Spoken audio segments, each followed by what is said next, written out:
디모데전서 6장 11절부터 16절까지 말씀, 우리 함께 말씀을 봉독하겠습니다.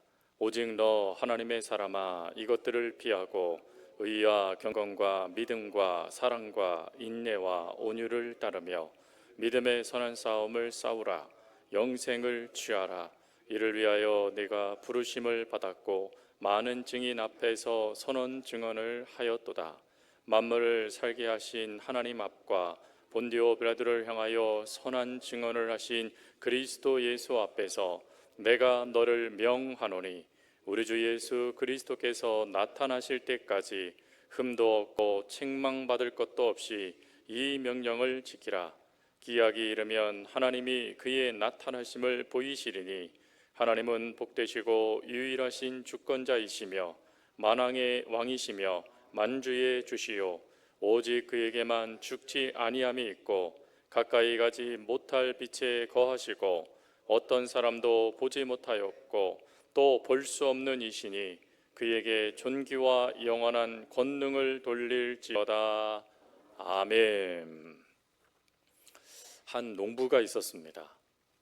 농부가 하루는 하나님 앞에 한 가지 기도의 제목을 들어주세요 라고 하면서 하루 종일 떼를 쓰고 있었습니다. 그러자 하나님이 어쩔 수 없이 그에게 나타나셔서, 그래, 내가 네 소원 한 가지를 들어주마 라고 이야기를 합니다. 그러자 이 농부는 이런 소원을 이야기하죠. 제가 원할 때 날씨를 바꿔주세요 라고 이야기를 합니다. 그리고는 하늘을 향하여 이렇게 말을 합니다. 하나님, 지금 비를 내려주세요. 그래, 정말 하나님이 비를 내려주셨습니다. 그리고 또 얼마 뒤에 하나님, 이제 태양빛을 비춰주세요. 그래도 태양빛도 비쳤습니다. 그리고 또 어느 때는 하나님, 바람도 아주 산들한 바람을 불어주세요 라고 이야기하니 하나님 그렇게 또 해주시는 겁니다. 그리고 그러한 날씨를 자신의 생각대로 이야기할 때마다 하나님이 들어주시는 그 은혜에 드디어 추수 때가 됐습니다. 여러분, 알곡을 거뒀을까요? 쭉정이만 있었을까요? 이왕이면 알고, 그게 우리의 소원이잖아요. 이렇게 됐는데 말입니다. 그런데 막상 탈곡을 하고 보니까 쭉정이밖에 없었다라는 것입니다. 그래서 이 농부가 당황을 해서 하나님께 이렇게 따졌답니다. 아니 하나님, 어떻게 저에게 이러실 수 있으세요? 라고 말이죠. 그러자 하나님께서 이렇게 말씀하셨대요. 네가 나에게 일기를 바꿔달라고 했지 알곡을 달라고는 하지 않았지 않느냐 라고 말씀하셨대요. 그리고 그 이야기를 듣고 이 농부가 깨달은 게 하나가 있답니다. 그게 뭐냐면, 나의 최선이 아닐 수 있구나 하는 걸 깨닫게 됐대요. 즉, 내가 아무리 최선을 다해도 하나님의 최선의 역사가 이루어져야 그것이 내게 복이 된다는 것을 깨닫게 된 것이죠. 여러분, 이것은 신앙생활을 하는 우리들, 특별히 오늘 본문의 말씀은 우리가 지난주부터 두 번째로 살피는 말씀이잖아요. 분명한 것은 11절에 오직 너 하나님의 사람아 라고 하나님께서 우리를 부르신다고 말씀하지 않습니까? 하나님께서 그렇게 우리를 부르시는 우리들, 부름받는 우리들의 신앙생활은 나의 최선을 이루는 신앙생활이 아니라 하나님의 최선을 이루어가는 신앙생활이 돼야 될 때 비로소 알곡과 같은 은혜를 얻을 수 있다라는 것입니다. 그럼 여러분, 하나님의 최선은 무엇이죠? 그래서 우리가 지난주에 첫 번째, 우리가 하나님의 사람은 이런 특징이 있다라고 얘기하면서 첫 번째 무엇을 먼저 이야기했죠? 하나님의 사람은 하나님의 선을 이루는 사람들이다 라고 말씀드렸잖아요. 즉, 우리의 최선을 다하여 우리의 삶을 살아가는 사람들이 하나님의 사람이 아니라는 것입니다. 하나님의 사람은 첫째도 둘째도 하나님을 위해 살아가는 사람들이라는 거예요. 그 하나님을 위해서 살아가기 위해서 하나님은 선을 이루라라고 말씀하셨죠. 여러분, 선이 무엇이라고 말씀드렸죠? 선, 기억나시죠? 이 선은 하나님의 은혜와 사랑이다 라고 말씀드렸잖아요. 그 하나님의 은혜와 사랑을 이루래요. 또 이루다라는 이 원래 뜻은 뭐라고 말씀드렸냐면 보여주다라고 말씀을 드렸어요. 즉 하나님의 은혜와 하나님의 선을 보여주는 삶을 살아가는 것이 하나님께서 우리들에게 바라시는 최선의 모습이라는 것입니다. 그리고 그 최선의 모습을 우리가 보여드리기 위해서 6가지의 선의 내용들을 우리가 힘써서 이루어야 된다라고 지난주에 말씀을 드렸죠. 그리고 두 번째가 하나님의 사람의 최선은 뭐냐? 하나님의 말명령에 순종하는 자들이 바로 하나님께 최선을 다하는 사람들이라는 것입니다. 특별히 이 순종하는 이 역사를 위해서 우리는 지난주에 2가지를 살폈어요. 첫 번째는 무엇이었죠? 동사 중에 첫 번째 피하다라는 동사를 살폈죠. 피한다, 즉 이 사도 바울이 디모데에게 편지를 쓰면서 그 당시에 이 에베소 교회 안에 나타났던 잘못된 모습들, 즉 악하다라고 말하는 그와 같은 모습들을 이 앞부분에 이미 설명을 했잖아요. 이러한 것들을 피하랍니다. 그리고 이 피하다라는 단어의 뜻이 뭐라고 말씀드렸죠? 도망치다라고 말씀을 드렸잖아요. 기억하고 계시죠? 처음 듣는 것처럼 반응을 하셔서 제가 처음 듣는다고 생각하고 설교하겠습니다. 도망치다라고 말씀을 드렸잖아요. 그럼 여러분 왜 도망을 치죠? 여기에 죄의 무서운 점이 있기 때문에 그렇습니다. 죄의 가장 무서운 점은 중독을 시키는 겁니다. 중독이라는 이 단어의 사전적인 의미는 특정한 행동이 자신이나 주위의 폐해를 초래해서 이를 조절하려 하지만 통제력을 잃고 반복하는 행동을 중독이라고 합니다. 즉 이렇게 하면 이렇게 살면 안 되지 하지만 또다시 그걸음으로 가게 만드는 게 죄악의 중독성이라는 거예요. 그러니 이런 중독의 역사가 우리의 영육을 피폐하게 만들기 전에 도망쳐라, 그 자리를 떠나라, 하나님 말씀하신 거죠. 그리고 두 번째가 따라라 라는 동사죠. 이 따르다라는 이 동사는 어떤 뜻이 있다고 말씀드렸냐면 추구하다, 그 목표를 위해 달려가다 라는 뜻을 갖고 있다라고 말씀을 드렸어요. 즉 하나님께서 우리들에게 원하시는 6가지의 모습이 있잖아요. 즉 하나님의 사람의 선 예수 그리스도를 보여주기 위해서 반드시 우리 가운데 세워져야 될 6가지가 있다라고 말씀드렸잖아요. 이것을 온전하게 이루기 위해서 예수 그리스도를 바라보며 따라가는 것, 이걸 사도 바울이 지난번에 빌립보 3장 14절 말씀을 통해서 표대 대신 예수님을 향해 달려가는 것이다 라고 말씀을 드렸어요. 근데 그 예수님을 향해 달려가는 것도 중요한데, 중요한 것은 이 따르다라는 단어에는 어떤 뜻을 또 담고 있냐면 충만히 채우다라는 뜻을 담고 있어요. 즉 예수 그리스도를 충만히 채우고 예수님께서 보여주신 하나님 나라의 그 역사를 위해 달려가는 것이 따르다라는 뜻이에요. 그럼 여러분 예수님을 충만히 채우지 아니하면 어떤 일이 발생된다고 말씀드렸죠? 엉뚱한 것이 채워진다라고 말씀드렸잖아요. 이걸 한 신학자가 이렇게 얘기했어요. 빈집의 우한. 빈집의 우한이래요. 이게 무슨 뜻인가 하고 봤더니 예수 그리스도를 우리 안에 채우지 못하면 엉뚱한 것이 우리 가운데 채워진다라는 거예요.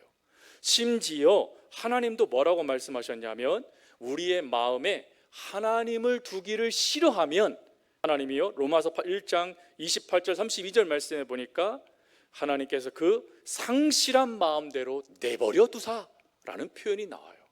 즉 예수님을 가득 우리 삶에 채우지 못하면 하나님의 방치하심, 내버려 두심, 그냥 네 맘대로 살아봐 하는 그 하나님께서 내버려 두심의 역사가 나타나고, 그럴 때 그 다음부터 수많은 죄악의 모습들이 우리 삶을 차지해 버린다라는 거예요.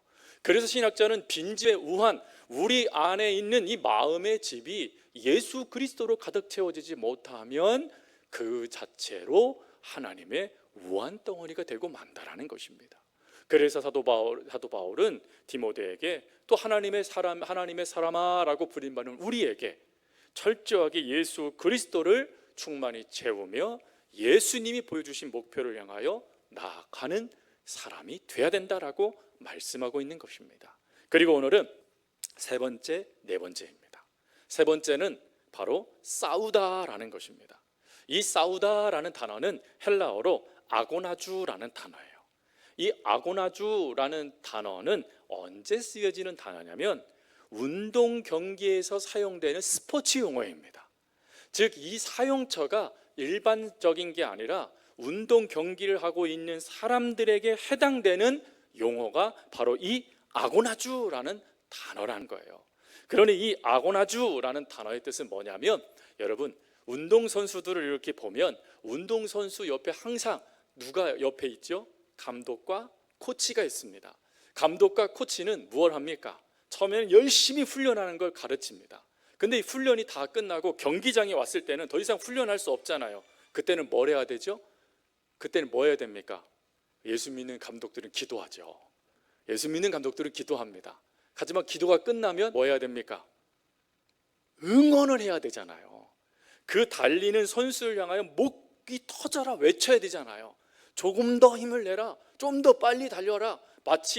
마치요 경마장의 마부가 이 말을 엉덩이를 째차게 그 매질을 하듯이 끊임없이 운동장 밖에서 그 선수를 향하여 화이팅 외쳐주고 소리쳐주는 거, 그걸 말하는 거예요. 즉 우리가 이 싸우다라는 이 단어는 끝까지 포기하지 않고 노력하다라는 뜻을 갖고 있어요. 즉 예수 그리스도로 우리가 충만히 채워지면, 여러분 우리의 삶의 감독은 누구십니까? 예수님이죠. 그 예수님이 우리가 싸울 수 있도록 도와주신다라는 거예요. 힘낼 수 있도록 도와주신다라는 것입니다. 근데 여러분 어떠세요? 싸우는 거 쉽습니까? 어렵습니까? 끝까지 포기하지 않고 달리는 거 쉽습니까? 어렵습니까? 제가 등산할 때 제일 듣기 싫은 말이 있습니다. 다 왔어요. 이 말이 얼마나 듣기 싫은지 몰라요. 다 왔다 생각하고 열심히 갔는데 끝이 안 보여요. 그럼 얼마나 기가 푹 죽는지 몰라요. 근데 또 지나가는 사람이 5분만 더 가면 된다고. 대부분 그건 한 20-30분 가야 됩니다. 근데 그 말이요 얼마나 힘이 되는지 몰라요. 그 힘이 되어주는 그 역사가 분명히 있지만, 그래도 싸우는 거, 노력하는 거, 끝까지 포기하지 않고 달려가는 거 보통 어려운 게 아니에요. 그 경기를 하는 사람들은 입에서요 쓴내가 나도록 달려야 된대요. 그런 여러분 입에서 쓴내가 날 정도로 달려보신 분들은 알겠지만 이것만큼 힘들고 어려운 건 없는 거예요. 근데 하나님이요 그렇게 하래요. 우리 보고. 왜 우리가 이렇게 해야 됩니까? 왜 우리가 이렇게 끊임없이 싸움을 해야 되죠? 그것도요 믿음의 싸움을 하래요. 여러분 믿음의 싸움이라는 이 믿음이라는 단어가 들어가면 철저하게 이것은 하나님을 위하여라는 뜻을 담고 있습니다. 즉 하나님을 위해서라면 입에 단내가 날 정도로 달려야 된다라는 거예요. 그러니 여러분 이게 쉽겠습니까? 쉽지 않죠. 쉽지 않지만 하나님께서 우리들에게 말씀하시는 거예요. 결승선을 통과할 때까지 그렇게 달려가라. 멈추지 말아라. 왜 그럴까요? 멈춰서 우리가 한 요령을 피우고 우리가 무엇인가 다른 데 관심을 갖는 순간 정작 중요한 목적 하나님 놓쳐버릴 수 있기 때문에 그렇습니다. 그래서 힘들더라도 움직여야 돼요. 근데 은혜가 있죠. 누가 힘 주신답니까? 하나님께서 힘을 주신대요. 즉 최선을 다하여 입에 단내가 나서 막 그렇게 달리고 있는데 달려지는 거예요. 계속. 지금 정도는 쓰러져야 되거든요. 지금 정도는 나 죽겠습니다 하나님 하고 벌러당 누워야 되거든요. 근데 내가 달리고 있는 거예요. 어떻게 해요? 그게 믿음이란 단어에 담겨져 있는 하나님의 역사예요. 믿음은 하나님께 내 삶을 의탁하는 거잖아요. 즉 싸움, 달림조차도 하나님께 맡기면서 싸우라는 거예요. 하나님을 의지하면서 달리라는 것입니다. 그러면 하나님께서 힘 주시고 능력 주셔서 달려서 도착하도록 역사하신다는 것입니다. 여러분 하나님 믿고 하나님 의지하면서 달려갈 수 있길 바랍니다. 그리고 네 번째가요 취하랍니다. 취해라. 여기서 이 취하다라는 이 단어는 꼭 붙잡다라는 뜻을 담고 있어요. 그럼 뭘 꼭 붙잡아야 될까요? 이 취하다라는 단어를 보면 그 앞에 무슨 단어를 이야기했냐면 영생이라는 단어를 이야기하고 있어요. 영생을 꼭 붙잡으래요. 왜 영생을 꼭 붙잡아야 될까요? 이 영생을 꼭 붙잡지 못하면 이걸 마치 놓칠 수 있다라는 의미로 이게 보여질 수도 있어요. 즉 우리가 힘을 다하여서 영생을 꼭 붙잡지 못하면 영생이 우리 속에서 탁 도망가듯이 떠날 수 있다라고 생각할 수 있습니다. 근데 그런 뜻이 아니에요. 앞에 세 단어들, 동사들은요, 현재 진행형으로 쓰여져 있습니다. 그런데 이 취하다라는 이 단어는 어떤 시제로 쓰여져 있냐면 과거 시제로 쓰여져 있습니다. 이미 받았다라는 걸 말하는 거예요. 이미 영생을 얻었다라는 걸 말하는 것입니다. 이미 영생을 우리가 소유했다라는 거예요. 그 소유한 영생, 그 소유한 그 영생을 꼭 붙잡고 살아가라라는 것입니다. 여러분, 이 영생을 누가 주셨죠? 예수 그리스도께서 하나님이 주셨잖아요. 그러니까 이 말씀은, 취하다라는 이 말씀은 하나님을 붙잡고 그 하나님 안에서의 삶을 살아가라라고 말하고 있는 것입니다. 왜 하나님을 붙잡고 살아가야 될까요? 조금 전에 얘기했어요. 힘과 능력이 하나님으로부터 주어지기 때문입니다. 그런데 그것도 중요하지만 더 또 중요한 게 있어요. 그게 뭐냐면 우리가 하나님을 붙잡고 이 영생, 내게 주어진 이 복을 끝까지 붙잡고 살아갈 때 그 다음에 나타나는 모습이 있기 때문에 그렇습니다. 그 모습을 본문 6장 15절 말씀에 보면 이렇게 되어져 있죠. 15절, 기약이 이르면 하나님이 그의 나타나심을 보이시리니 라고 되어져 있어요. 기약이 이르면, 이건 다른 표현으로 정한 때가 이르면 이라는 뜻입니다. 하나님의 때, 그 때는 무엇을 말하는 거냐면 하나님의 심판때를 말하는 거예요. 하나님의 심판때가 있다라는 거예요. 그게 하나님께서 정하셨다라는 것입니다. 그 때가 되어지면 14절 말씀해 보니까 우리 주 예수 그리스도께서 나타나실 때까지 흠도 없고 책망받을 것이 없이 이 명령을 지키라, 이렇게 되어져 있잖아요. 그 앞에서 하나님께서 우리를 판단하신다는 거예요. 판단하시는데 그 판단하실 때 가장 중요하게 여기시는 게 뭐냐? 영생이 그 안에 있느냐 없느냐, 예수 그리스도가 그 안에 있느냐 없느냐를 보신다는 거예요. 그러니 예수님이 내 삶의 주인이시고 그 주인 되신 예수님을 붙잡고 예수님께서 원하시는 삶을 살아가는 것이 바로 오늘 마지막에 나와 있는 이 명령 9절인 것입니다. 그럼 이렇게 하나님 앞에 판단하면서 끝까지 우리가 하나님 말씀대로 최선을 다해서 그 걸음을 걸어갔어요. 그러면 하나님께서 우리들에게 허락하신 최선은 뭘까요? 그 최선이 로마서 8장 33절 39절 말씀에 보니까 뭐라고 얘기하고 있냐면 의롭다 하심을 받는다 라고 기록하고 있습니다. 하나님의 최선의 응답, 최선의 하나님의 역사는 뭐죠? 우리를 의로운 자라 인정해 주신다는 거예요. 하나님의 말씀대로 부단히 애를 썼습니다. 죽을 만큼 힘들었습니다. 그것 그래도 지키려고 애를 쓰면서 그 걸음을 예수님 안에서 삶을 살아갔습니다. 그런데 하나님 앞에 딱 섰더니 하나님이 너 잘했구나, 의로운 자야 라고 하나님이 인정해 주신다는 거예요. 또 야고보서 1장 12절과 베드로전서 5장 4절 말씀해 보니까 생명의 영광의 면류관을 주시겠다라고 말씀하셨어요. 즉 우리가 하나님의 말씀대로 최선을 다해 움직였더니 생명의 면류관을 얻게 되어진대요. 여러분이 면류관이라는 이거 다 우리가 받고 싶은 거고 쓰고 싶은 것 아니겠습니까? 그 놀라운 은혜를 하나님이 우리에게 허락해 주시겠대요. 또 마태복음 25장 말씀에 가보니까 잘하였다, 착하고 충성된 종아 하시면서 하나님이 그 다음에 뭐라고 말씀하세요? 착하고 충성된 종아, 네가 작은 일에 충성하였으니 라고 하면서 그를 칭찬해 주실 뿐만 아니라 그 다음 말씀이 너무 은혜죠. 하나님의 잔치에 참여하는 특권까지 주신다라는 거예요. 천국 잔치의 주인공이 되게 해주신다라는 것입니다. 여러분, 그러니 우리가 하나님의 사람으로서 하나님의 선을 보여드리기 위하여, 그리고 하나님의 말씀을 순종하기 위하여 그 말씀대로 가야 됩니까? 멈춰야 됩니까? 가야 되는 것이죠. 우리의 끝에 이와 같은 놀라운 보상이 우리에게 주어져 있습니다.